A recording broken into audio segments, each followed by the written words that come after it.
following happened a few years ago. These are the 3 weeks prior to the La Jolla Concours, where I had to do everything I could to get this little car going so I can fulfill somebody's dream and make them enjoy their Porsche 912 for the first time in decades. One of the greatest pleasures in life is to have a nice restored old Porsche. Imagine you had one of these cars for 30, 40 years and you want to restore it, you make a plan, you take it to the right shop who's been in business for 40 years, they tear the whole car apart, they send it off to the painter, they tear your engine apart, they start rebuilding it, you make payments along the way, you think you're getting somewhere. After a little while, progress builds, you don't know how many payments you've made, but you know you're close to an end to it all, and you're waiting. All of a sudden, the shop calls and says, sorry, we're going out of business. I'm too old. I don't want to finish the car anymore. Talk about a mood killer. I mean, this guy had your car for a couple of years. You thought he was getting somewhere, and he says, nope, come pick it up, and the engine's out of it, and someone else needs to finish it because I just can't do it. This guy had been using this shop for a number of years, the owner of this car, and when they got that call, he was kind of stuck. It really kind of ruined the project for him for a little bit. Car was thrown into transport, was brought up to my place. I pulled it all out, spread everything out, saw what was there, saw what was missing, saw what needed to be done. The owner's goal was to get the car ready so his wife can drive it in the La Jolla Concours tour. It'd been their goal for a year or two to drive the car in the tour, bring her own car back that she's owned since 1977 and enjoy it. The shop doing her a disservice and not finishing the car led to it coming to me. And I was given a strict time frame of 3 weeks to get this thing together and get it down there so the lady owner of this car can enjoy driving it. And long story short, I got it done, but there's a lot more to the story than just finishing it within 3 weeks. It's like March 28th, I think, or 29th. And I've got a concours coming up, the La Jolla Concours. Now, I'm finally gonna get one of my cars in the show. Not one of these. This one right here. So, this is my 70S, it's my personal car. I've been working on this guy for 10 years straight. Well, not straight, okay. It's the cobbler's shoe thing. I've put this thing on the back burner over and over again, and now I must get it to this concours, and I'm gonna win. Here's the problem with knowing people. It's Bugatti this year, and one of the guys with 3 Bugattis in just dropped this off here at my shop. He found me through influential friends. This is his wife's car, and every shop in town has had their hands playing with it and doing this and doing that and dropping it off at different shops, losing parts and doing all these little things. Just told him recently they don't want to finish it. He's too old, his workers are quitting, they don't want to finish it.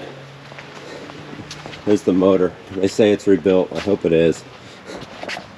And this is what I just got today. So there's the car, painted by someone else's shop, Autos International, just did the interior.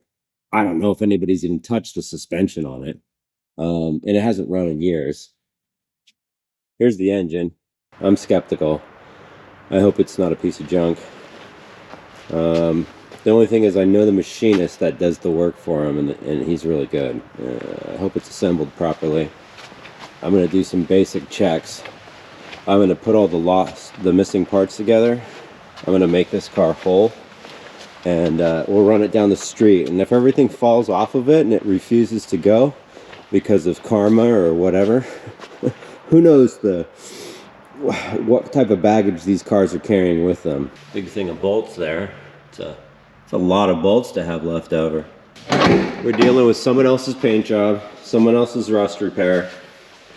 Oh, they already didn't do the suspension pan correctly. So I don't know what this extra metal is here, but this guy right here, I wonder if they just put that in because they must have ran out of space because they did this all wrong.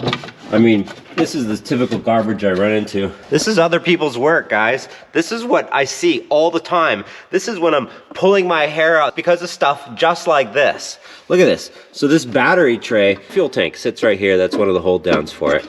And it comes right along here. And the temptation that everybody does is they put this battery tray, when they weld it in, they go way too far this way. And it really needs to be way too far this way. So there's gonna be a conflict when I go to put a battery in here. It's just not gonna fit. And whoever put this in did not fit a battery. I'll show you guys real quick. They welded in the tray narrower than the metal tray. It doesn't fit the plastic tray. But the plastic tray should be over here, not over here. So really this needs to be cut out and pulled out. And you'll say, why? It doesn't matter that much. Well, when we put the tank in, it's gonna be right here. And the battery's already there. The water bottle for the washer goes right here. But there should be a bracket that goes right here for the washer pump. And that was omitted. It was probably cut out with the old one and thrown away. You have to save those parts. An interesting glob of undercoat there. They put so much undercoat on the VIN, I can't read it. They mounted the dual master cylinder right here. The original one goes right here. All you need to do is put a T on it, and you can keep the original bottle, and you don't have to do this aftermarket garbage, because while it doesn't look like it's a problem, now if anybody ever puts something inside this smuggler's box again, opens up the lid, that stupid bottle is really in the way. The other thing that really scares me on this car is someone has changed out the wire harness. You might say, well, oh, that's a good thing. It's an unproven wire harness. I don't know who made it, who put it in. They did the latches gold instead of silver. These are reproduction front bumperettes. And then of course there's no fit and finish of tension here. See, this one's too long. VIN plate's missing. I saw it in the parts. This is a good example of crappy parts. So this is a plastic Tasker's made. This is Chinese grill. It's not even metal. And you can see it doesn't fit at all because as you screw the plastic in, it bends. But they're also shorter than they should be. Thus the gap. You come over here and you go, oh, there's no gap over here. It fits. See? Yeah. Here's the gap. They just moved this way, and you could see their body work is.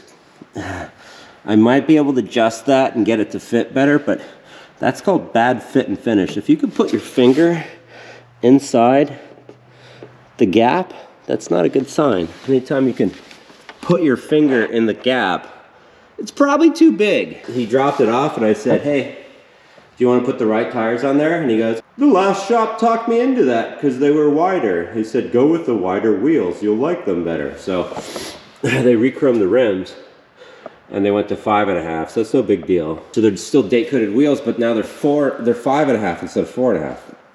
It doesn't matter, but the tires that they put on there, the mechanic talked him into it. The tires are 5 years old, by the way. This car's never driven or run. 185, 65, 15. Now it's only off by one size.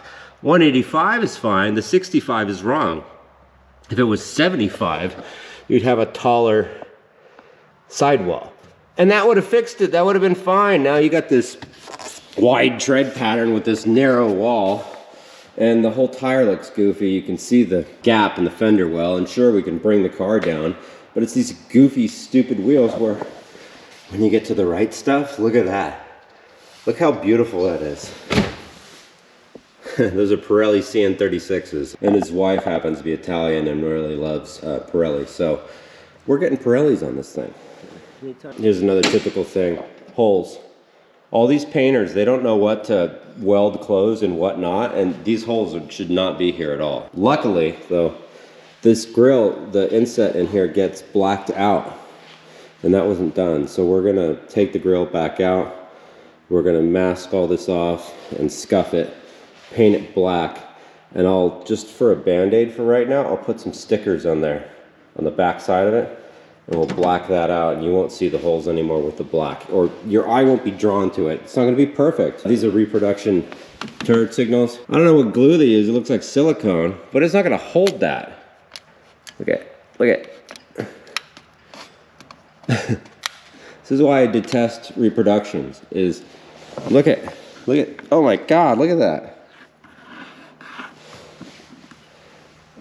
These are awful. Like, these are really, really awful. One of the things you'll notice really quick, they paint these lenses like color. I think they add color with spray or something. This should be clear right here. There should be a reflector back there, and this should be clear. Whoever did this was a complete amateur. Sad thing is, this guy's probably paid a good amount of money for all this work. I'm sure he's paid a ton of money. At this point, you're probably saying, this was not a qualified Porsche shop. Why did you take it to them? Well, as someone that's been in the Porsche industry for well over 30 years, sometimes things change. Sometimes it's a financial situation for the shop. Sometimes it's an age situation for the shop.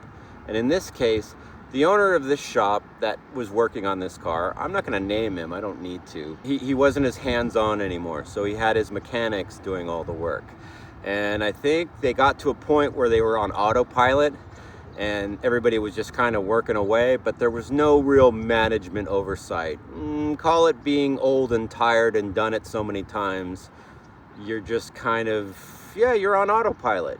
And so the mechanics had done their work, but I don't think there was really anybody in charge. And that's why all these mistakes kept happening. Probably one of the worst things that can happen to a Porsche shop is the loss of passion. And at the end of the day, it is a job for some people, and sometimes you just don't want to go to work, but you still got to get the car done. And if you have no passion for what you're doing, you kind of just throw things together. And I think that's kind of what happened at this point. Nobody that was working on this car really loved it. And I came from a world where all I wanted was one of these cars. So every job I get into, I kind of act like it's my own car. I want it to work the way I want it to work, which is at a high level.